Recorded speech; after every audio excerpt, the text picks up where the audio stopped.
كيف يستطيع ميراكولوس أن يجعلك تشاهد حلقة رائعة وحلقة أخرى معفنة في ظرف أسبوع؟ نعم، هذا ما شعرت به بعد مشاهدة حلقة الحاكم الحلقة 15 من الموسم السادس، بعد مشاهدة حلقة رائعة كحلقة الثور الحجري، والتي راجعتها في القناة إن كنت مهتما. هذه الحلقة عبارة عن قمامة حرفيا، لأن كل ما فيها عبارة عن انحراف عن العادة والطبيعة، ليس فقط قصة العشق الممنوع والتي سأتحدث عنها لاحقا، بل حتى الطريقة التي عرضت عليها الحلقة، وأيضا طريقة عرض الأفكار. يظن الكاتب أنه جريء وشجاع لأنه وضع الأشياء التي وضعها في الحلقة، تعرفون عن ماذا أتحدث، لكنه أكبر جبان، وسأخبركم لماذا خلال المراجعة. وقبل أن نبدأ في عرض سلبيات هذه الحلقة، لأن الإيجابيات شبه منعدمة تقريبا، صل على الحبيب المصطفى واستمتع بالمقطع. أولا، بطل الحلقة ليست مارينيت، وليس حتى إدريان. إذن هي آليا أو لوكا أو ربما فيليكس، صحيح؟ لا، إنه ناثانيول. حسنا، فلنقل أن كل شخصية تستحق فرصة أو حلقة لتبرز فيها، لكن حرفيا ناثانيال هو أغبى شخص في الحلقة، وكل أفعاله متهورة وساذجة إلى أبعد درجة. ربما إن شاهدت الحلقة لن يظهر لك ذلك جليا، لكن هنالك بعض التفاصيل التي تؤكد أنه شخصية جدا فاشلة ولا يستحق ميراكولس الماعز. وقبل أن نبدأ، ما قصة إدريان ومارينيت في هذه الحلقة؟ لابد أنها رائعة، خصوصا وأن الحلقات السابقة مارينيت وجدت رسالة المجنونة، وإدريان اكتشف قوة جديدة. مارينيت مريضة بالزكام وتتجنب إدريان، ولذلك إدريان يظن أنها تتجنبه لأن رائحته كريهة، ولذلك سكب عليه 3 قارورات عطر. واو، يا لها من قصة رائعة غير متوقعة، تجعل قصة ميراكولوس تتقدم بشكل خارق. أو من أخدع. لماذا؟ أعتقد أننا تجاوزنا هذا النوع من القصص منذ الموسم الأول والثاني.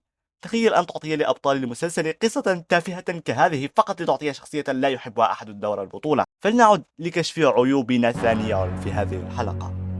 كنت أظن أن القط الأسود في الموسم الرابع كان بطل التهور وخرق القوانين، لكن على الأقل يمكننا إيجاد عذر له، خصوصا أنه كان يتعرض للتهميش من شركته المفضلة الدعسوقة.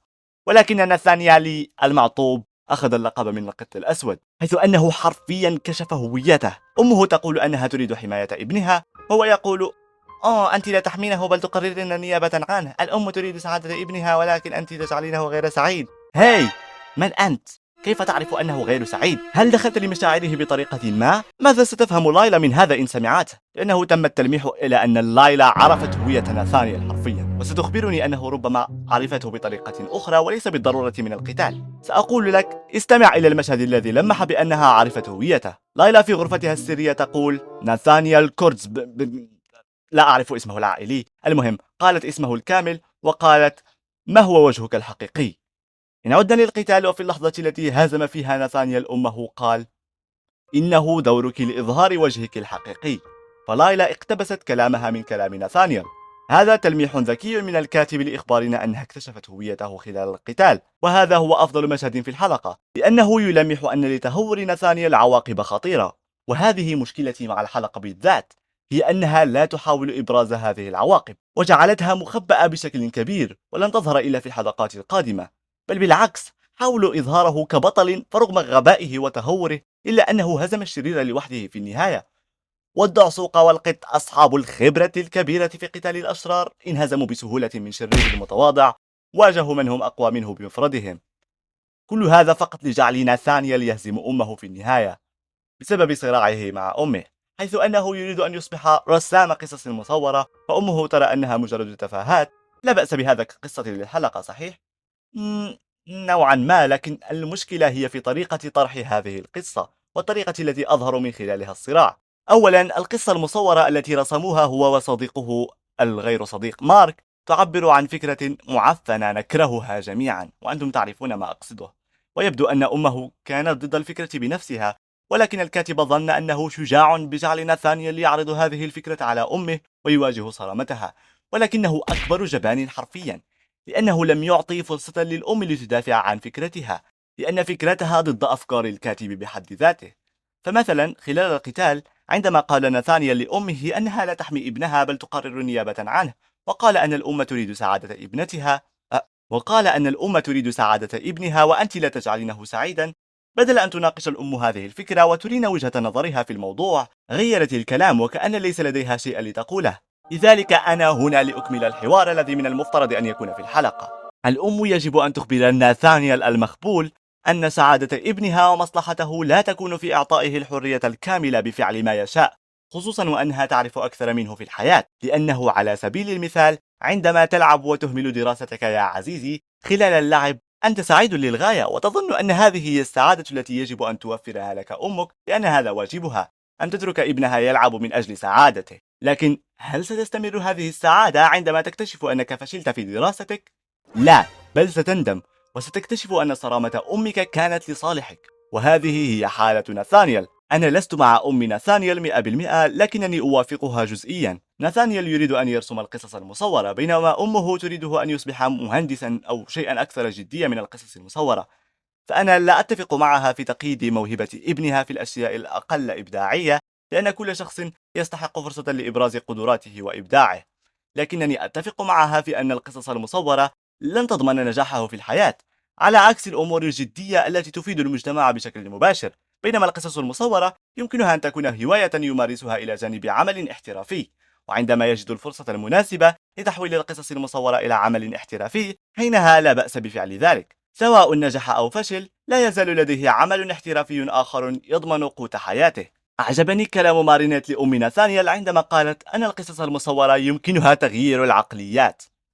لكن يا عزيزتي مارينيت، نسيت أن تقولي أنه يمكنها تغيير العقليات للأفضل وللأسوأ كذلك. فالعديد من القصص بشكل عام تعلم وتربي وتمنح عبرا ومشاعر حقيقية، ولكن في المقابل العديد من القصص الأخرى تهدم وتدمر وتعطينا الجهل والانحراف. هل ناثانيال يدافع عن رغبته في أن يصبح رساما ويصارع أمه فقط ليتمكن من نشر أفكاره المتعفنة والسامة للجميع؟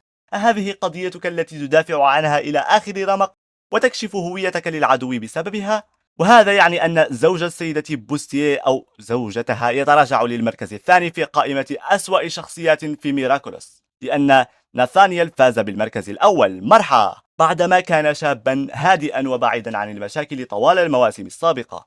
من الأشياء التي لم أحبها في الحلقة القتال. أحيانا عندما تكون قصة مارينيت وإدريان عادية القتال يرفع من تلك الحلقة، لكن هذه الحلقة القتال من أهم أسباب العفن الذي أصابها. أولا، شرير الأكوما مكرر وكأنه مالي ديكتاتور ولكن كرينج أكثر. وأيضا خلال القتال تعرفون قوة الماعز هي صناعة أي شيء ولكن غير سحري. تخيل أن ناثانيال لي قاتل أمه بعلبة ألوان، بل الذي اعتقد أنه سيحدث لها إن رمى عليها أقلاما ملونة. Run. انظروا، لقد صنع قلم رصاص عملاق. الدعسوقة تهزم الأشرار أيضا بأشياء تافهة، لكن الفرق هي أنها لا تختار الشيء الذي تستعمله، وأيضا تستعمل العقل الذي لا يوجد في رأس نتانيال بدل رميها بشكل عشوائي.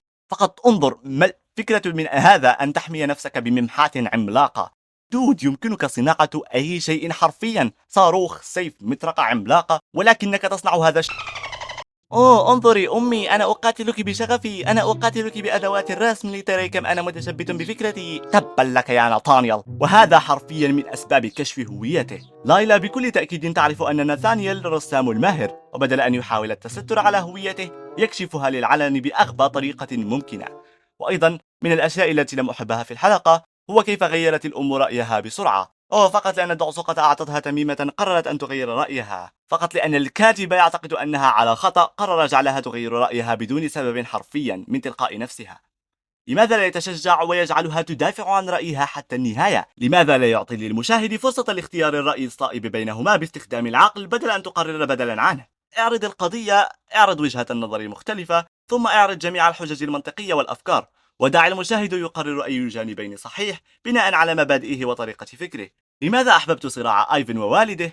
أولا، لأنه يعبر عن إدريان بشكل لا يجعل آيفن شخصية رئيسية على حساب الشخصيات الرئيسية أصلية. ثانيا، لأن فكرة أن ابنك يجب أن يصبح مجرما مثلك هي فكرة خاطئة ولا تحتاج للنقاش.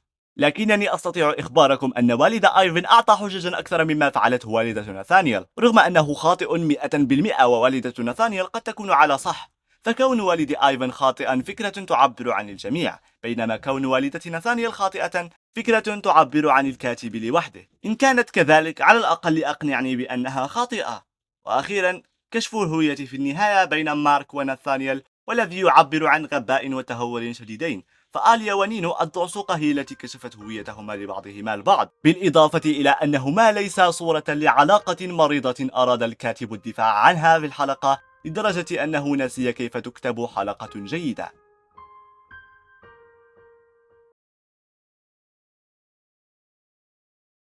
تقييمي للحلقة 3 من 10.